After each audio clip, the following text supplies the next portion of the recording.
Oke guys, welcome back to Cakradivara Reinkarnasi dalam pembahasan alur cerita Renegade Immortal episode ke-58. Seperti biasa sebelum masuk ke pembahasan episode kali ini tuh kita review dulu episode sebelumnya di mana Wangling terlibat perdebatan dengan kultivator yang bernama Zhou Tai yang ingin menggagalkannya dalam mencapai ranah transformasi dewa. Di sisi lain Wangling juga mendapatkan pemahaman mendalam tentang Tao Surgawi hingga membuatnya bertemu dengan Tian Yunji dari planet Tian Yun. Nah, di episode kali ini kita akan lihat bagaimana upaya Wangling dalam menyelidiki tentang keanehan hujan salju serta bagaimana dia mendapatkan informasi tentang asal-usul tripod hujan yang berkaitan dengan alam surgawi. Tanpa lama-lama langsung aja kita terobos. Kuy.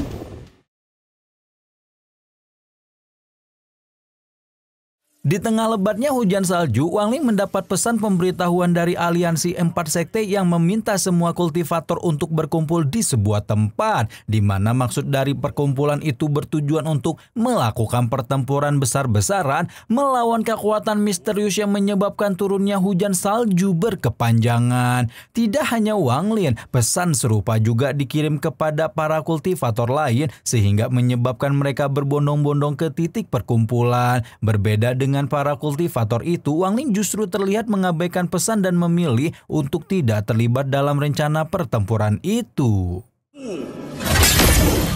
Jadi ceritanya hujan salju yang terjadi di negara aliansi 4 sekte sudah berlangsung cukup lama dan menyebabkan negara tersebut menjadi kacau balau, di mana banyak warga yang menjadi korban jiwa akibat tidak mampu bertahan lebih lama dalam cuaca yang begitu dingin. Untuk mengatasi situasi ini, para kultivator aliansi 4 sekte saling bekerja sama untuk menghalau hujan salju dengan berbagai cara. Tapi karena upaya para kultivator itu tidak membawa pengaruh besar, maka para manusia biasa pun diminta bekerja sama untuk membersihkan salju yang menutupi wilayah negara. Dengan adanya perintah pembersihan salju, Danio dan istrinya terpaksa harus meninggalkan rumah untuk membersihkan salju di lokasi yang telah ditentukan. Namun sebelum pergi mereka berdua diberi sepotong kayu oleh Wangling, di mana ternyata potongan kayu itu sudah disisipi energi spiritual yang bisa menghangatkan tubuh supaya tidak kedinginan. Setelah menerima potongan kayu itu, Danio dan istrinya segera berpamitan dan bergegas menuju ke lokasi lain sesuai dengan arahan dari para petugas istana. Sementara Danio dan istrinya menuju lokasi pembersihan salju, Wangling sendiri mendapat kunjungan dari Zhou Tai yang kebetulan sudah tidak bertemu selama 10 tahun. Pada kunjungannya kali ini, Zhou Tai terlihat memuji kemampuan Wangling yang kultivasinya sudah selangkah lebih maju dan juga telah menyelesaikan patung replika tetua King Song dari Sekte Awan Putih. Mendapat pujian seperti itu, Wangling lantas berniat memberikan patung tersebut kepada Zhou Tai, tetapi dia langsung menolaknya dan malah memberi sepotong giok kekuatan magis kepada Wangling. Tanpa banyak basa-basi, Wangling pun menerima benda tersebut sembari menyimpulkan semua tindakan yang dilakukan oleh Zhou Tai, di mana menurutnya tindakan Zhou Tai itu sangat berpegang teguh pada domain atau ranah niatnya sendiri dan tidak tergoda sedikit pun untuk memiliki hasil ukiran Wangling yang setara dengan senjata sihir setingkat jiwa baru lahir. Sementara Wangling menyimpulkan Zhou Tai sendiri justru mulai membahas topik lain, yaitu tentang terjadinya hujan salju berkepanjangan yang ternyata tidak terjadi secara alami melainkan disebabkan oleh kekuatan dari kultivator Suyu. Usut kultivator Suyu ini merupakan negara peringkat 4 yang memiliki metode kultivasi berkaitan dengan salju dan es. Menurut informasinya, ketika negara tersebut melakukan penyerangan terhadap negara lain, maka mereka selalu menggunakan formasi teleportasi dan sengaja membuat celah untuk menciptakan hujan salju. Ketika perbatasan negara yang diserbu sudah berubah menjadi lapisan es, maka orang-orang Suyu sudah pasti akan segera masuk untuk menyerang targetnya. Dan yang menarik, hujan salju yang diciptakan orang-orang Suyu itu tidak bisa mencair walaupun terkena panas api. Selesai membahas tentang hujan salju buatan kultivator Suyu, Zhou Wutai kemudian menyampaikan maksud kedatangannya yang ternyata adalah untuk merekrut Wang Lin supaya mau bergabung dengan aliansi 4 sekte dan bekerja sama dalam menghadapi orang-orang Suyu. Akan tetapi upaya perekrutan itu langsung ditolak mentah-mentah oleh Wang Lin meskipun Wutai sudah mengiming-imingi berbagai imbalan untuknya. Mendapati penolakan itu, Wutai tentu tidak menyerah dan tetap membujuk Wang Lin supaya mau berubah pikiran untuk bergabung dengan aliansi sektenya. Selesai urusan dengan Wang Lin, Wutai lantas bergegas pergi, tetapi di tengah perjalanannya dia dicegah oleh 3 kultivator jiwa baru lahir tahap akhir yang berasal dari faksi jiwa gelap, di mana ketiga kultivator itu mempermasalahkan penolakan Wang Lin untuk gabung ke aliansi, dan hal itu pun membuat mereka memutuskan untuk menghabisi Wang Lin saat itu juga. Meskipun ketiga kultivator ini sudah diperingatkan Wutai untuk berhati-hati dan gak usahlah sok keras di hadapan Wang Lin, mereka tetap sok keras untuk menyerang Wang Lin yang masih berada dalam tokonya.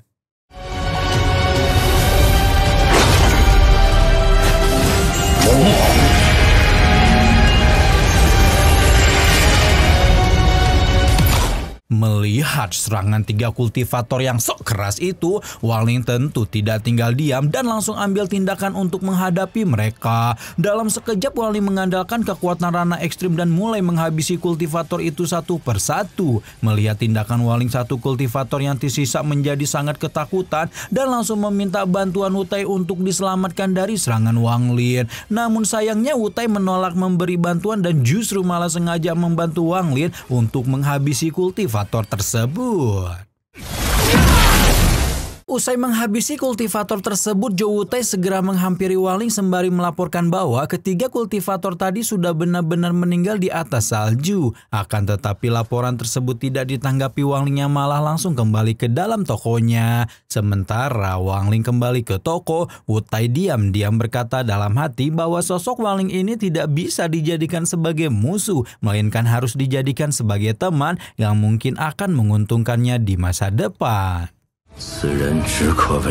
Kembali kepada Wang Lin, saat ini dia mendapat kunjungan dari Yun Kuei-zi yang berpura-pura terganggu oleh keributan yang disebabkan Wang Lin dengan 3 kultivator aliansi 4 sekte. Sambil berpura-pura ikut menghangatkan tubuh di toko Wang Lin, Yun Kuei-zi kemudian bercerita bahwa aliansi 4 sekte sedang mengalami kekacauan yang cukup serius selama beberapa waktu terakhir. Oleh sebab itulah Yun Kuei-zi menyarankan kepada Wang Lin supaya cepat-cepat melakukan terobosan ke ranah formasi jiwa atau transformasi dewa. Mendengar ucapan itu, Wang Lin lantas mempertanyakan terkait penyebab terjadinya kekacauan yang dialami oleh aliansi 4 sekte. Dari pertanyaan itu, Wang Lin kemudian mendapat informasi bahwa kekacauan itu bermula dari didapatnya tripod hujan yang ternyata merupakan milik dari negara wilayah salju alias Suyu. Menurut kabar, jatuhnya tripod hujan ke aliansi 4 sekte itu membuat negara Suyu menjadi tidak senang dan ingin merebut kembali benda tersebut. Terlebih lagi, tripod hujan itu terbuat dari ilusi langit dan bumi, terdapat lebih dari satu dan juga bisa membuat pemiliknya memasuki alam abadi kuno.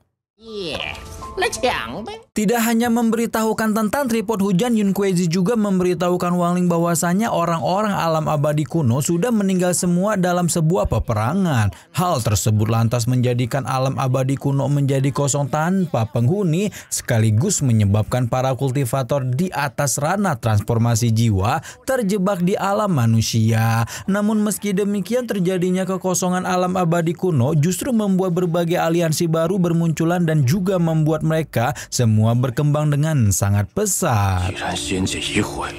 Mendengar penjelasan tersebut, Wang Lin lantas mengajukan pertanyaan lain, mengapa semua orang masih berjuang agar tripod hujan memasuki sekte abadi padahal alam abadi kuno telah mengalami kehancuran. Pertanyaan tersebut lantas membuat Yun Kuei-zi menjelaskan bahwa 4 sekte abadi yang tergabung dalam aliansi 4 sekte sebenar-benarnya memiliki keterhubungan dengan alam peri atau alam abadi kuno. Jadi meski alam abadi kuno itu telah hancur, masih ada banyak peninggalan peninggalan benda kuno yang terdapat di alam tersebut yang bisa didapatkan oleh para kultivator. Nah, mendengar penjelasan tersebut, Wang Ling kemudian memuji Yun Kuei-ji atas semua pengetahuan yang dia miliki. Dipuji atas pengetahuannya yang begitu luas, Yun Kuei-ji tentu menjadi senang lalu menagih ukiran kayu yang dipesannya kepada Wang Ling. Setelah ukiran pesanannya diperlihatkan, Yun Kuei-ji tentu merasa sangat puas dan berniat meminjamkan topi jeraminya kepada Wang Ling untuk sementara waktu. Tak lupa Yun Kuei-ji juga mengingatkan Wang Ling supaya dia segera membuatkan 99 ukiran lagi untuknya. Nah, selesai mengurusi masalah ukiran per ukiran, Yun Kuei-ji kemudian memberitahukan Wang Ling bahwa ada negara kultivasi tingkat atas yang mendalangi konflik antara Suyu dan aliansi 4 sekte. Oleh sebab itulah Wang Ling diminta berhati-hati dalam setiap tindakannya. Selesai berkata-kata, Yun Kuei-ji segera meninggalkan toko Wang Ling, sedangkan Wang Ling sendiri mulai berjalan-jalan menyusuri lingkungan tempat tinggalnya sambil merenungkan kisah perjalanan hidupnya selama ratusan tahun. Mulai dari saat dia pertama kali menghabisi nyawa orang, terlibat konflik dengan keluarga Teng Huayuan, sampai pada saat Wang Ling menjadi manusia biasa dan bertemu dengan keluarga Danyu. Seiring berjalannya waktu, semua perenungan itu membuat Wang Ling mendapatkan pemahaman lebih dalam tentang hal-hal penting dalam Tao Surgawi. Berpindah ke tempat lain saat ini, Danyu terlihat sedang mencemaskan keadaan anak istrinya yang terpisah akibat tugas membersihkan salju. Sambil memegangi sepotong kayu pemberian Wang Ling, Danyu berandai-andai bisa berkumpul lagi dengan keluarganya, termasuk berkumpul lagi dengan Wang Ling yang sangat ingin ia jaga. Selain itu, Danyu juga terlihat sedikit kecewa pada keadaan karena upaya pembersihan salju yang mereka lakukan masih belum memberikan dampak baik bagi keberlangsungan hidup orang-orang. Mendapati kekecewaan Danyu, teman Danyu lantas memberi usul supaya mereka bisa segera pindah tempat ke negara tetangga yang tidak turun salju. Keesokan harinya, Danyu benar-benar dibuat terkejut ketika mendapati temannya tiba-tiba ditemukan meninggal akibat terlalu kedinginan. Namun meski ada yang meninggal, para petugas yang mengawasi pekerjaan mereka tidak bersikap manusiawi dan malah memaksa orang-orang untuk tetap bekerja membersihkan salju tanpa mempedulikan warga yang meninggal. Tak tahan dengan perlakuan para petugas yang semena-mena, Danyu diam-diam melarikan diri dan mencari anak istrinya yang terpisah jauh. Namun di tengah pelarian dirinya itu, Danyu mendadak dikejutkan dengan banyaknya korban jiwa yang berjatuhan di sepanjang jalan.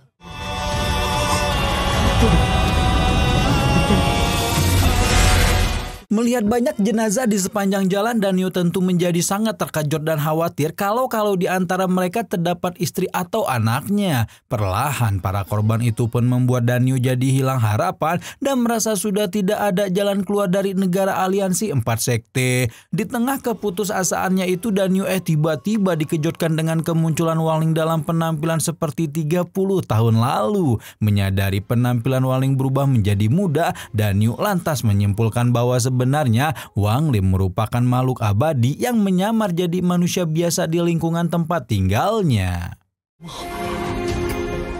Sesaat setelahnya, Danyu kembali dijanjikan Wang Ling untuk menemukan anak dan istrinya supaya bisa berkumpul seperti sedia kala. Singkat cerita, Danyu dan keluarganya pun telah berkumpul kembali, di mana sekarang mereka sudah dipindahkan Wang Ling ke negara tetangga yang bebas dari hujan salju. Tidak hanya itu, mereka juga dibekali Wang Ling sejumlah uang emas supaya mereka bisa melanjutkan hidup yang lebih baik di negara baru. Mendapati kebaikan Wang Ling, Danyu dan keluarga kecilnya pun segera bersujud untuk memberikan penghormatan kepada Wang Ling.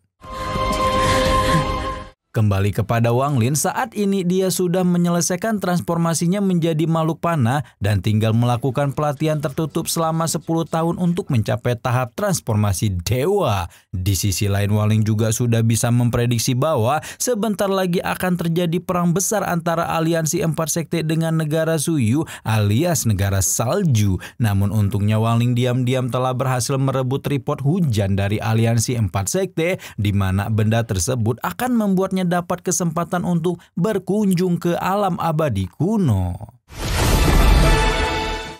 Edan gak tuh Wang Lin diam-diam merebut tripod hujan dan bersiap untuk memasuki alam abadi kuno sekaligus mempersiapkan diri untuk mencapai tahap transformasi dewa. Nah, di episode selanjutnya kita akan lihat nih bagaimana Wang Lin berhadapan dengan para kultivator negara Suyu yang mulai melakukan penyerangan terhadap negara aliansi 4 sekte.